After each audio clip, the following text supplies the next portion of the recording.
Alright, yeah, welcome back to some more Magic Arena, and we're going to be doing a deck tech for the next weekly series. So, in this particular part of the month, we're going to be playing an Esper Blink deck. So, this deck essentially revolves around repeating ETB or enter the battlefield effects off of various creatures in a variety of different ways. So the idea is that we have things like Basilica Bellhaunt that enters the battlefield and forces your opponent to discard and gain 3. We have Bugler that when it enters it allows us to look at creatures and find the best ones we want. And then we want to flicker those with either Justicar's Portal, which exiles a creature you control and then returns it to the battlefield under its control immediately, and gives it First Strike as well, which is an added upside that can mess up some combat math along the way.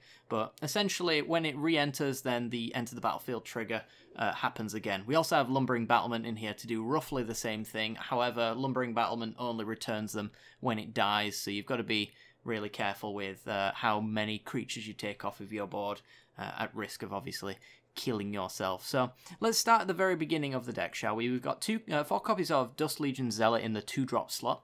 It's a 2-mana 1/1. When it enters the battlefield, you draw a card and you lose 1 life. The reason why we're running this card in here is because we're actually quite a slow deck. We start off around turn 3, turn 4, and we don't really get going until then. So Dust Legion Zealot allows us to draw into our deck a little bit deeper every single time to essentially find our land drops. We're running 25 lands because of the high curve that we start off of. It's a bit of an unorthodox creature deck in this sense. We're trying to go for kind of a long game with our strategy, and mostly taking care of things like creature decks in this format as well. So Dust Legion allows us to get our land drops to maybe make our lands a little bit better. Our mana base can be a bit finicky at times because Bellhaunt of course needs double white and double black by turn 4, and we also need the double black here, maybe the double white here in times as well. So, you know, it can be a bit hit or miss. That's one of the downsides of this deck. I will warn you well in advance of that, but it doesn't happen terribly often. It used to happen a lot more, but then I messed with the mana base and managed to fix it, I think. I got it to a place where I enjoy it anyway. Militia Bugler is a 3-mana 2/3 with Vigilance, so we can attack and block, which is wonderful. And when it enters the battlefield, we get to look at the top 4 cards of our library. You may reveal a creature card with power 2 or less from among them and put it into your hand. Put the rest on the bottom of your library in a random order. So this allows us to go through our deck and find the best pieces that we need in the given time. So if we need creature removal, we can try and seek it out using the Bugler to find something like Chupacabra or Hostage Taker. Remember that the 2 power or less is very key in the reasoning behind some of these creatures being run. So if you're wondering why I'm not running X creature, ask yourself if it's got 3 power or more, and if it does, that's the reason why I'm not running it.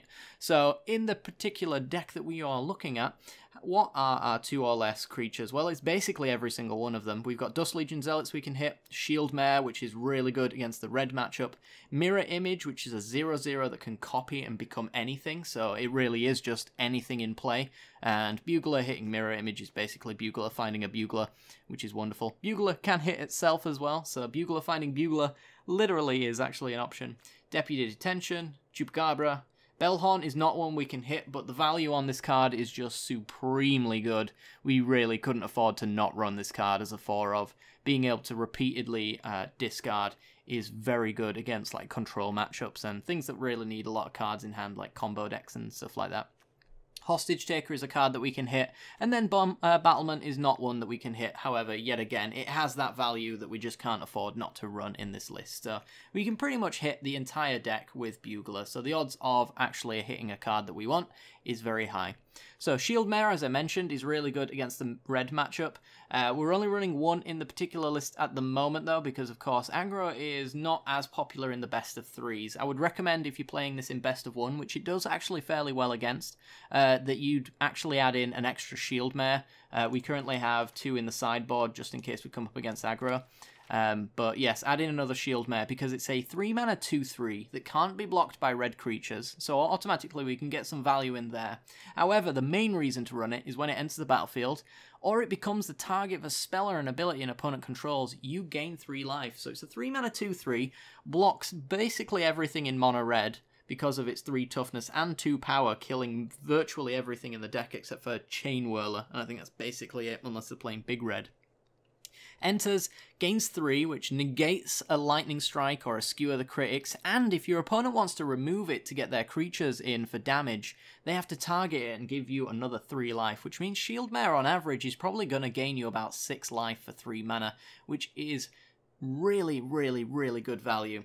If we can then chain the Shield Mare that they're afraid to attack, afraid to kill, into things like Mirror Image to copy it again, then we can start making an insane amount of life, and it's absolutely wonderful. This can also be a nice little roadblock for red, up until the point that we can afford to play down Bellhaunts, which do roughly the same thing. A 4 toughness creature that stops most burn spells from killing it and gains us 3 life, kills their card advantage as well. Once a red deck runs out card advantage short of them having Experimental Frenzy, the game is basically over. So we want to get them empty-handed as soon as possible while also gaining life, so these two work hand in hand in that red matchup. Mirror Image, as I mentioned, is a copy of basically any creature in the deck. It's also part of an infinite combo in this list as well, although it is basically a 1-card infinite combo, which I will get to later down the line. But yes, a 3-mana 0/0 enters the battlefield as a copy of any creature we control, so it's basically whatever we've got in play we can attach it to, and then obviously we can maybe choose, depending on what we want, depending on the matchup, whether we want Bugler to keep digging through our deck, so Mirror Image basically becomes card draw. It could also be removal or discard with the Bellhaunt as well. We effectively run like up to 8 copies of every single creature in the deck thanks to running 4 Mirror Images. The downside of this card, and something that you do have to play around, and I do make this mistake at some point during the weekly series, is that you shouldn't play a Mirror Image into open mana when you have 1 creature on board, because if Mirror Image doesn't have a target when it resolves, it will enter as a 0/0 and it will in fact die. So you probably want to run Mirror Image down. Unless you are confident they don't have removal, you want to run it down when there are 2 creatures to target, because then you get an option of at least the best of a bad situation for the Mirror Image and it just doesn't immediately die. Deputy Detention is really nice against control matchups, and basically just to hit everything that the deck otherwise cannot hit. 3 mana for a 1/3, exiles target non-land permanent opponent controls, and all other non-land permanents that player controls with the same name as that permanent until Deputy leaves the battlefield. So we can take planeswalkers, enchantments, artifacts, creatures, and basically all of that good stuff. It is a little bit susceptible to removal, so it's not a permanent answer to any of those things. So we can take our opponents to Fairy, but if they have removal for Deputy, then they get it back. So something to keep in mind there. We have answers to that problem in the sideboard when it does come up in the control matchups. We can protect Deputy Detention quite well, and of course have a fair few other threats that control might rather be dealing with than just a single Deputy. But just being able to slow your opponent down, if they do go turn 5 to Fairy and you manage to take theirs, then it is just basically buying you time, which is exactly what this deck wants to be doing. 4 copies of Chupacabra as our main source of creature removal in the deck. 4 mana, 2 black for a 2/2. When it ends the battlefield, destroy target creature and opponent controls. Speaks for itself, really. Just kill a creature. If we can flicker it, we can kill another one. It's very nice. Bellhaunt, 4 mana, 3/4, gains life, discards cards. Awesome when you can flicker it. Very good combo with the Justicar's Portal as well. Because Justicar's Portal is instant speed, you can Bellhaunt your opponent, and if they're empty-handed, there's a really fun trick you can do. If you set a stop on their first tick, which basically sets a stop on their draw step, when they draw the card, you can actually flicker Bellhaunt using Justicar's Portal and make them discard that card before they get to their main phase. And if it's not an instant speed spell, or something with flash or anything of that sort, they have to just immediately discard it, and then they've basically skipped their turn. So it's a really wonderful little trick that you can get there with the Portal and the Bellhaunt, which is... it's just amazing when it happens. I managed to pull this off about 3 or 4 times in a row against, I think it was Wilderness Reclamation, and I honestly, like 2 of those 3 times that I managed to discard them on draw step, it was actually a board wipe for my win con, essentially, which was pretty insane, and it must have been so tilting, so tilting. 2 copies of Hostage Taker. as another actual flicker target, and yet again another part of an infinite combo in this list.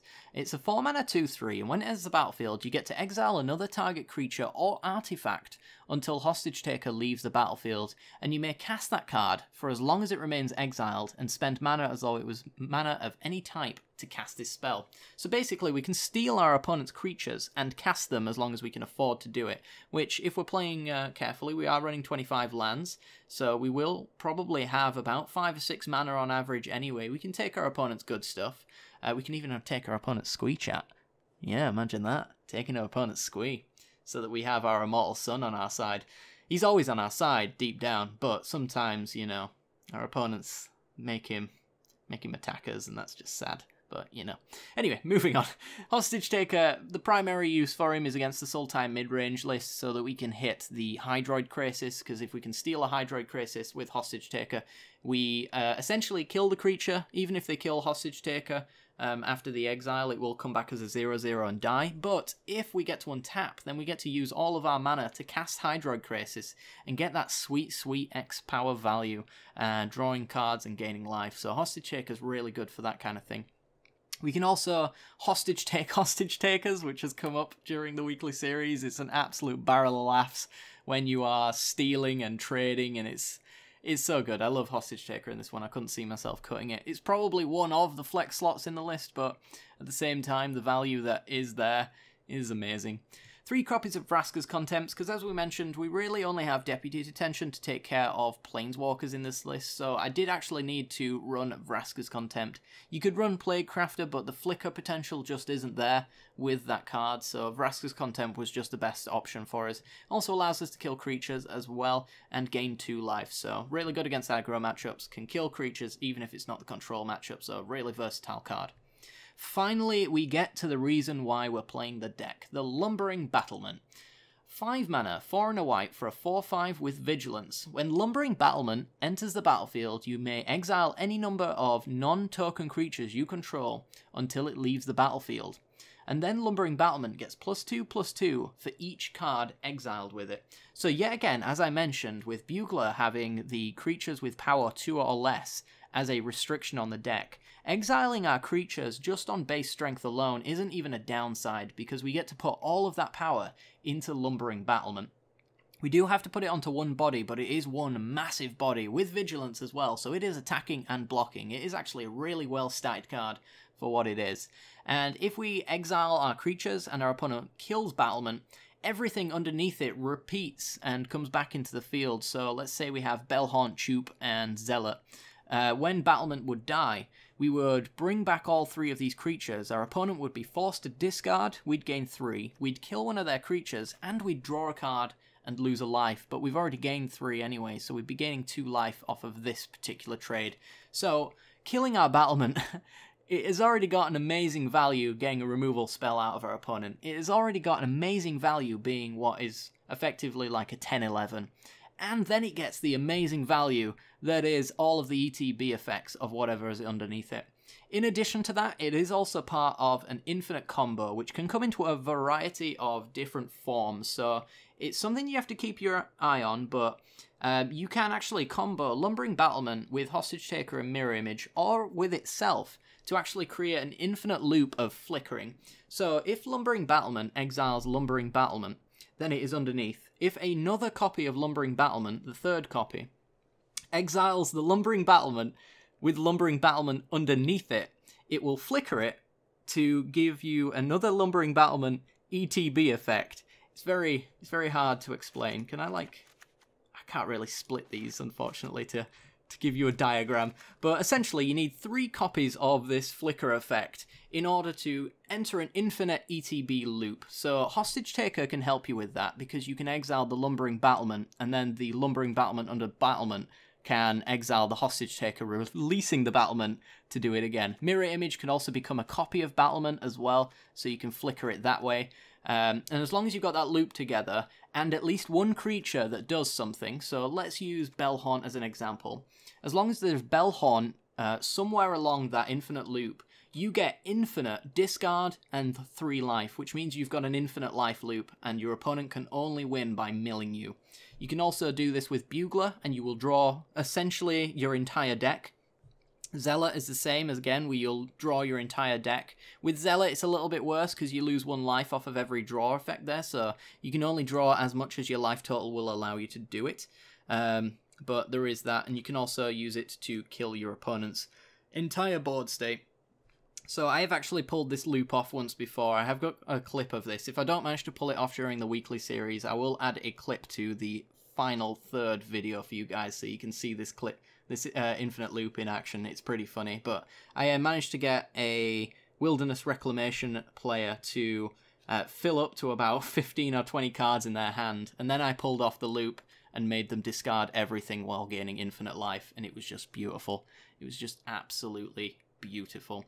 So that's essentially the deck. The mana base kind of speaks for itself, really. We're in Esper colours, so running 1 of each basic just in case we get Field of Ruined. We don't really need the jewels to go into a greedy mana base. This seems to be the sweet spot for this mana. So 3 Glacial Fortress, 4 Hollowed Fountains, 4 Gulliver Shrines, and 4 Isolated Chapels. We are primarily an Orzhov list that splashes blue, which is why we're running the 4 4s here and the 3 4s in our off-colour jewels here. 3 Drowned Catacombs and 4 Watery Graves. I would highly recommend, if you are to run this list, that you do have the dual lands, but I would recommend as a free-to-play player that you would be using your wild cards on dual lands anyway. But yes, this deck really can't function properly without the mana base, so keep that in mind. You will probably end up losing a fair few games if you're running a budget mana base. You could swap them in for some guild gates, but I think you will be hurting the deck just a wee bit anyway. But you can kind of get away with like tap lands because of the 3 and 4 drops, but I wouldn't advise it. But yes, that's the mana base. It's pretty simple, nothing too spectacular there. Moving on to the sideboard. So as you can maybe tell, we are teched very much against creature matchups. We should win them most of the time anyway. But that does come as a little bit of a downside in that we will probably lose a fair few game 1 matchups to control, mostly because we only have Contempts and Deputies as a way of dealing with them, and I suppose Bell Haunts to make them discard as well. So most of the sideboard is actually teched against that list. We have 4 copies of Duress, which allow us to take a non-creature, non-land card from their hand and discard it. So we go for removal spells, board wipes, planeswalkers, and counter spells, whatever is in our opponent's hand during whatever part of the game we might need to remove that card. This basically hits their entire deck except for lands, so absolutely come in as a 4 of. We have 4 copies of Negate as well to target non-creature spell to counter that. Yet again, this is essentially their entire deck, so a 2-mana counter spell is pretty solid. Shieldmare is in here for the aggro matchups, as I briefly mentioned. We bring these 3 in, and we basically can't lose against mono red just so long as we either get to Bellhaunt in time or find a Shieldmare throughout the game and start copying it with mirror image and flickering it. So bringing in more copies of that just seals up that game. It's one of the few cards where we bring in to seal up an already good matchup, essentially, because mono red is kind of difficult, but most creature matchups are fine. So we want to bring in life gain, essentially, to counteract that. Another copy of Deputy Detention to deal with artifacts and enchantments primarily. It's not really in here to deal with planeswalkers in the control matchup, but you can bring it in for that reason all the same. Being able to hit Wilderness Reclamation is basically the main reason we want Deputy in here, so I want to be able to hit that as soon as possible, because on turn 5, Wilderness Reclamation decks have essentially won, so you don't want them to untap with that card at all. 3 copies of Thief of Sanity for the control matchup, so we're still a very creature-focused deck.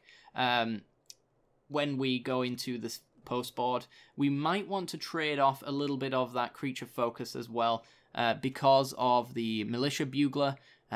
When we bring in the negates and the duresses, Militia Bugler's chances of hitting actually lower, so you want to keep that in mind. Make sure you've got a reasonable count of creatures if you are still running Militia Bugler, and if you can't justify it, then board him out for half of these sideboard options. But Thief of Sanity is another creature that can be hit off of Militia Bugler, and it is solid against the control matchup. What we want to be hitting is essentially our opponent's counter spells and draw spells so that we can keep up with them into the long game. We can grind with the best of them with this list. It is pretty sweet. And then finally, Vraska's Contempt 2-hit Teferi, speaks for itself really, another Planeswalker removal spell. And that's essentially the deck, guys. I hope you guys enjoyed this one. I've got a very, very sweet list of best of 3 matches for you guys, so I hope you enjoy this week. I honestly think that this might be one of the better weeks as far as decks are concerned, so some really, really super high quality matchups coming up for you guys, and I highly recommend checking out all 3. So without further ado, I'm going to leave it here. I hope you guys have enjoyed. If you have, it would help me a great deal if you would hit that like button and subscribe as well for some more content in the future. Hitting that bell icon is really important, because if YouTube won't tell you when my videos go live, that bell icon will certainly assist in that as well. But other than that, guys, I really hope you enjoyed this week's series, and I will see you all in the games. Ta-ra.